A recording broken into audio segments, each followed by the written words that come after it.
ये कहानी है एक बहादुर राजा और उसके 300 जाबाज सिपाहियों की, जो अपने वतन और अपने वतन वासियों के लिए मर मिटते हैं। इस कहानी की शुरुआत में एक छोटे से बच्चे को दिखाया जाता है जिसने अभी अभी जन्म लिया है। एक बूढ़ा आदमी उसका पूरा शरीर चेक कर रहा था। उस बच्चे के शरीर में किसी भी तरह की खामी नहीं थी। दरअसल ग्रीस के इस देश स्पार्टा में जितने भी बच्चे पैदा लेते हैं उनका मुआयना लिया जाता है, और अगर वो बच्चा अपाहिज होता है या उसके शरीर में किसी भी तरह की दिक्कत होती है तो उस बच्चे को हमेशा के लिए ख़त्म कर दिया जाता है। इसके बाद के सीन में हम देखते हैं उसी बच्चे को जो कि अब थोड़ा बड़ा हो चुका है, और यहाँ उसे जंग के लिए तैयार किया जा रहा था, उसे लड़ना सिखाया जा रहा था। और जब वो बच्चा 7 साल का हो जाता है तब उसे उसकी माँ से जुदा करके जंग की तैयारी के लिए स्पार्टा के 300 साल पुराने जाबाजों के समाज में भेज दिया जाता है। यहाँ उसे दर्द को सहना, अपने वतन के लिए मर मिटना और ज़रूरत पड़े तो अपने वतन के लिए किसी को मारना भी सिखाया जाता है। उस बच्चे की ट्रेनिंग खत्म होने के बाद उससे एक टेस्ट ली जाती है जिसमें उसे एक बर्फीले पहाड़ पर एक भेड़िए का शिकार करने के लिए भेजा जाता है, ये सोचकर कि या तो ये लड़का एक बहादुर स्पार्टन की तरह वापस उस भेड़िए का शिकार करके लौटेगा या वहीं मर जाएगा। यहाँ इस बर्फीले पहाड़ पर वो लड़का और वो भेड़िया एक दूसरे के आमने सामने थे, और अपनी अक्लमंदी और साहस का इस्तेमाल करके लड़के ने उस भेड़िए को 2 पहाड़ों के बीच में फंसाया और फिर उसके मुंह में अपना भाला घुसा दिया। इस तरह से वो लड़का एक जाबाज स्पार्टन की तरह वापस स्पार्टा लौटा, और लौटते ही उस लड़के को स्पार्टा का राजा बना दिया गया।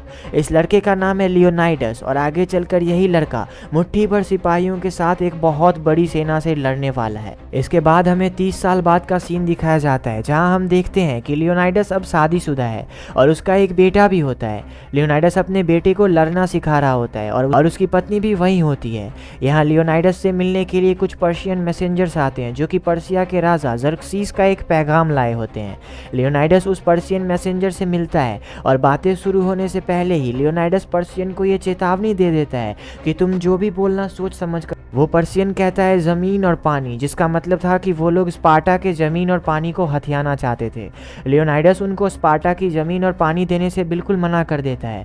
फिर वो पर्शियन मैसेंजर लियोनाइडस से काफ़ी गुस्सा होकर कहता है कि राजा ज़र्क्सीस के पास लाखों लोगों की सेना है जो तुम्हारे स्पार्टा के साथ साथ पूरे ग्रीस को ख़त्म कर सकता है। और इसी के साथ साथ वो पर्शियन मैसेंजर लियोनाइडस के लोगों और उसकी पत्नी की काफ़ी बेइज्जती भी करता है।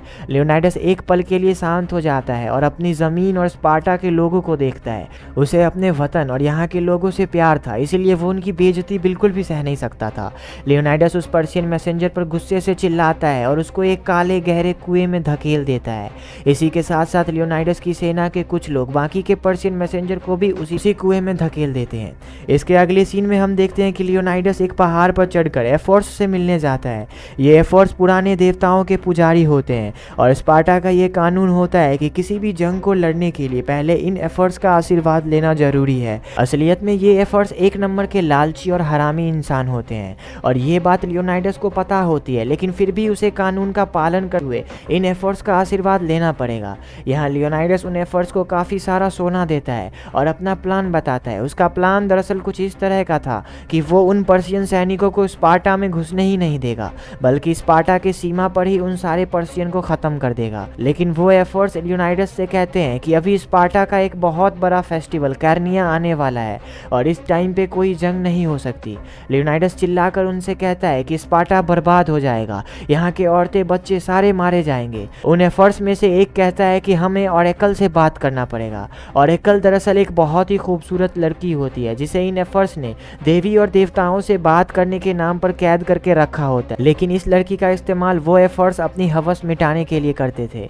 यहाँ वो एफर्ट्स ऑरेकल के थ्रू देवी देवताओं से बात करते हैं और लियोनाइडस से कहते हैं कि इस जंग में स्पार्टा के साथ साथ पूरा ग्रीस मिट जाएगा, इसीलिए इस जंग को छोड़कर देवताओं की पूजा करो और कार्निया का जश्न मनाओ।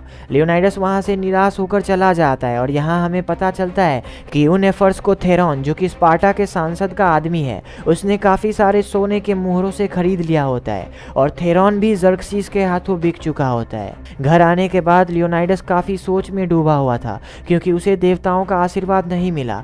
यहाँ लियोनाइडस अपनी पत्नी से पूछता है कि अब मुझे क्या करना चाहिए। उसकी पत्नी उससे कहती है कि आपको नहीं स्पार्टा के राजा की तरह सोचना चाहिए, ना ही एक पति और पिता की तरह सोचना चाहिए, बल्कि आपको स्पार्टा के एक आज़ाद आदमी की तरह सोचना चाहिए कि अगर आप स्पार्टा के एक आज़ाद नागरिक होते तो आप इस जगह पर क्या करते। और क्योंकि स्पार्टा स्पार्टा का हर एक नागरिक अपने वतन और इसके लोगों के लिए मर सकता है और मार भी सकता है। लियोनाइडस को ये आइडिया आ चुका था कि अब उसे क्या करना है। यहाँ आज की रात लियोनाइडस और उसकी पत्नी एक दूसरे के साथ पूरी रात एंजॉय करते हैं और अगली सुबह लियोनाइडस अपनी फौज को इकट्ठा करता है। यहाँ इस फौज में टोटल 300 जाबाज सिपाही थे। इस फौज में कप्तान का बेटा भी शामिल होता है जो कि अभी जवान है। लियोनाइडस उसके बारे में कप्तान से बात करता है, लेकिन कप्तान कहता है कि हम भी इतने ही बड़े थे जब हमने पहली बार जंग लड़ी थी। लियोनाइडस को अपने कप्तान, जो कि उसका एक अच्छा दोस्त भी था, उस पर बहुत गर्व होता है और वो खुश था कि उसे ऐसे लोग मिले हैं। लियोनाइडस अपनी इस मुट्ठी भर की फौज को लेकर उत्तर की तरफ निकलने वाला होता है कि तभी वहाँ पर संसद के कुछ लोग आते हैं और इनमें थेरॉन भी होता है। ये लोग लियोनाइडस को समझाते हैं कि एफर्ट्स के आशीर्वाद के बिना ये जंग नहीं लड़ी जा सकती, ये संसद के कानून के खिलाफ है। लेकिन लियोनाइडस उनको करारा जवाब देकर वहाँ से निकल जाता है। निकलने से पहले लियोनाइडस की पत्नी उसको अपने गले का एक लॉकेट देती है और अब ये मुट्ठी भर की सेना निकल जाती है अपने मुल्क के लिए लाखों सिपाहियों से लड़ने। काफ़ी आगे तक चलने के बाद हम देखते हैं कि कुछ आर्केडियन सिपाही लियोनाइडस के पास आते हैं और उससे कहते हैं कि हम भी आपके साथ लड़ेंगे। लेकिन यहाँ उन आर्केडियन सिपाहियों का कप्तान लियोनाइडस की मुट्ठी भर के सैनिकों को देखकर चौंक जाता है और उससे इस बारे में पूछता है। फिर लियोनाइडस उन आर्केडियन सिपाहियों से उनका पेशा पूछता है। आर्केडियन सेना में कोई लोहार, कोई कुम्हार और कोई शिल्पकार था, लेकिन जब लियोनाइडस अपनी सेना से उनका पेशा पूछता है तो वो सारे अपने अपने भाले को हवा में उठाते हैं और जोर से चिल्लाते हैं, जिसका मतलब था कि उनका पेशा जंग लड़ना। यहाँ उन आर्केडियन सिपाहियों का कप्तान समझ जाता है कि लियोनाइडस की सेना काफ़ी मजबूत और ताकतवर है। चलते चलते लियोनाइडस और पूरी सेना एक गांव के पास पहुंचते हैं और यहाँ वो देखते हैं कि एक आदमी जो कि कुबड़ा जैसा दिख रहा था, वो उन सब का पीछा स्पार्टा से ही कर रहा था, लेकिन वो लोग उसको इग्नोर करते हैं। यहाँ लियोनाइडस और उसकी सेना देखती है कि जिस गांव के पास वो लोग रुके थे वो गांव पूरी तरह से जल रहा था। उस गांव के सारे लोगों को मारकर एक पेड़ पर डेकोरेट कर दिया गया था। लियोनाइडस की सेना समझ जाती है कि ये इन इमॉर्टल सिपाहियों का काम है जो इंसानों के आत्मा के शिकारी होते हैं। उन्हें ना ही मारा जा सकता है और ना ही हराया जा सकता है। फिर लियोनाइडस अपनी सेना को जोश देते हुए कहता है कि उन इमॉर्टल सिपाहियों को भी हमारी तलवार से लड़ना पड़ेगा। अब ये सारे लोग काफ़ी आगे तक चलते हैं और यहाँ उन्हें कुछ पर्शियन सिपाही दिखते हैं जो कि नदी के रास्ते से आ रहे थे। लियोनाइडस के सेना का कप्तान का बेटा इन पर्शियन को देख के काफ़ी खुश हो जाता है क्योंकि उसे पर्शियन को मारने की भूख थी। यहाँ ग्रीस की ज़मीन लियोनाइडस और सेना पर काफ़ी खुश हो जाती है और तभी उस नदी में तूफान सा उठता है और एक बड़ा सा सैलाब उन पर्शियन के नावों को बहाकर ले जाता है। इसके बाद हम देखते हैं लियोनाइडस की सेना एक बड़ा सा दीवार बना रही होती है ताकि पर्शियन स्पार्टा के अंदर ना जा सके। यहाँ पर्शियन की तरफ से एक आदमी आता है जो इन सब को धमकियां दे रहा था। वो देखता है कि लियोनाइडस की सेना उस दीवार में पर्शियंस की लाशों को भी दफना रहे हैं कि तभी लियोनाइडस की सेना का एक आदमी स्टीलियोस उस पर्शियन दूत का हाथ काट देता है और जर्क्सिस के लिए एक मैसेज भेजता है कि वो स्पार्टियन को कभी हरा नहीं सकता। यहाँ लियोनाइडस अपनी सेना के कप्तान से अपना प्लान शेयर कर रहा था कि वो लोग इन पर्शियन को यहीं रोक देंगे और स्पार्टा जाने के रास्ते को पत्थरों से ब्लॉक कर देंगे कि तभी वहां पर वो कुबड़ा आदमी आता है जो उन लोगों का पीछा काफी दिनों से कर रहा था। उसका नाम एफियाल्टिस है। वो लियोनाइडस से कहता है कि इस रास्ते के अलावा एक और रास्ता है जो चरवाहों का रास्ता है जहां से वो पर्शियन से स्पार्टा तक पहुंच सकते हैं। एफियाल्टिस लियोनाइडस को अपने बारे में बताता है कि वो स्पार्टा का ही है, लेकिन उसके कुबड़े पैदा होने की वजह से उसको स्पार्टा छोड़ना पड़ा, नहीं तो इसे ख़त्म कर दिया जाता। यहाँ एफियाल्टिस लियोनाइडस से कहता है कि मुझे भी स्पार्टा के लिए लड़ना है और अपने पिताजी का नाम रोशन करना है, लेकिन लियोनाइडस उसे लड़ने से मना कर देता है क्योंकि वो इतना भी शक्तिशाली नहीं था कि एक ढाल भी सही से उठा पाए। वो उनकी सेना की एक कमजोरी बन सकता है, इसीलिए लियोनाइडस उसे अपने साथ लड़ने से मना कर देता है।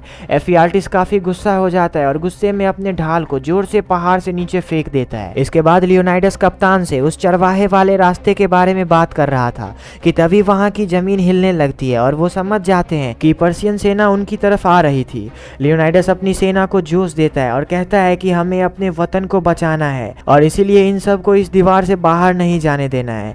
वो पर्शियन सेना अब लियोनाइडस और सेना के काफी करीब आ चुकी थी, लेकिन ये सब एक बहुत ही अच्छी रणनीति से लड़ते हैं। जंग की शुरुआत में लियोनाइडस की सेना होल्ड, पुश एंड अटैक वाली स्ट्रेटेजी अपनाती है, जिसमें पहले वो उन पर्शियन की भीड़ को ढाल की मदद उसे रोकते थे और फिर उन्हें पीछे धकेलकर उन पर भालों से वार करते थे। इस तकनीक से उन्होंने काफी सारे पर्शियंस को मार गिराया और अब वक्त ऐसा आ चुका था जब उन पर्शियन की टुकड़ी के बाकी बचे लोग लियोनाइडस और उसकी सेना से डरकर पीछे हट रहे थे और इसी का फायदा उठाकर लियोनाइडस और उसकी सेना ने बाकी बचे पर्शियंस को घेर लिया और सबको पहाड़ी से नीचे समुद्र में धकेल दिया। उनकी शुरुआत काफी अच्छी हुई थी, लेकिन तभी लियोनाइडस की सेना पर तीरों की बारिश होती है, लेकिन इस बारिश में वो सारे अपने ढाल की मदद से बच जाते हैं। किसी का बाल भी बांका नहीं होता। यहाँ इनके सामने से फिर से पर्शियन की दूसरी टुकड़ी इनसे लड़ने आ रही थी। पर्शियन के इस टुकड़ी के साथ भी लियोनाइडस और उनकी सेना काफी अच्छी तरह से लड़ती है और यहाँ लियोनाइडस और उसकी सेना वही करती है जो उन सबको 7 साल के होने के बाद सिखाया गया था, अपने वतन के लिए मर मिटना और जरूरत पड़े तो मार देना। इसी के साथ लियोनाइडस और उसकी सेना सारे पर्शियंस को मार देती है, लेकिन लियोनाइडस की सेना का बाल भी बांका नहीं होता। लियोनाइडस की सेना ने पर्शियन की इस टुकड़ी को भी खत्म कर दिया होता है और अब वो सारे मरे हुए लोगों की लाशों का एक बड़ा ढेर बना रहे होते हैं। यहाँ लियोनाइडस से मिलने के लिए जर्क्सिस आता है। जर्क्सिस लियोनाइडस को काफी लालच देता है, जहाँ वो लियोनाइडस से कहता है कि मैं तुम्हें स्पार्टा के साथ साथ पूरे ग्रीस के सैनिकों का कप्तान बना दूंगा। तुम्हारे सारे दुश्मन तुमसे डरेंगे, तुम्हारे बीवी बच्चे सब एक अच्छी जिंदगी जिएंगे, बस तुम मेरे सामने घुटने टेक दो। लियोनाइडस को ये ऑफर काफी अच्छा लगा, लेकिन उसे घुटने टेकने वाली बात अच्छी नहीं लगी।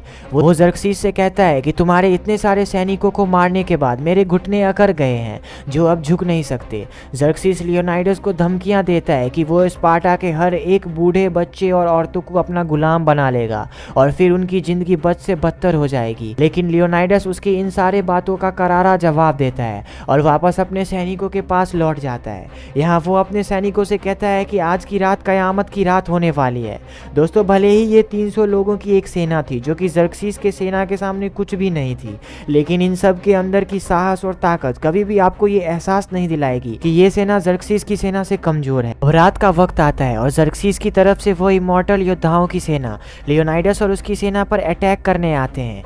यहाँ इस सेना के साथ साथ एक बहुत ही खतरनाक मॉन्स्टर भी था। लियोनाइडस और उसकी सेना बहुत ही अक्लमंदी से उन पर्शियन लाशों के ढेर को जर्क्सिस की सेना पर गिरा देते हैं और फिर मैदान जंग में उतरते हैं। यहाँ लियोनाइडस और उसकी सेना काफी अच्छा परफॉर्म करती है और उस मॉन्स्टर के साथ साथ पूरे इमॉर्टल्स की सेना को भी खत्म कर देती है और आज की रात लियोनाइडस और उसकी सेना जश्न मना रही होती है। अगली सुबह फिर से जर्क्सिस लियोनाइडस और उसकी सेना पर दानवों और पर्शियन सैनिकों से हमला करवाता है, लेकिन ये लड़ाई भी लियोनाइडस और उसकी सेना जीत जाती है। जब जर्क्सिस देखता है कि ये 300 लोगों की सेना उस पर भारी पड़ रही है, तब वो लियोनाइडस और उसकी सेना पर जादूगरों से हमला करवाता है, लेकिन इस बार भी लियोनाइडस और उसकी सेना जीत जाती है। अगली सुबह फिर से जर्क्सिस लियोनाइडस और उसकी सेना पर बड़े बड़े काले हाथियों और दानवों से हमला करवाता है, लेकिन ये हाथी लियोनाइडस और उसकी सेना का कुछ भी नहीं बिगाड़ पाते, क्योंकि जंग के मैदान में आते ही वो हाथी पर्शियंस के खून पर फिसलकर समुद्र में गिर जाते हैं। जर्क्सिस पूरी तरह से गुस्सा हो गया था। वो फिर से पर्शियन की एक टुकड़ी को लियोनाइडस और उसकी सेना पर हमला करने भेजता है।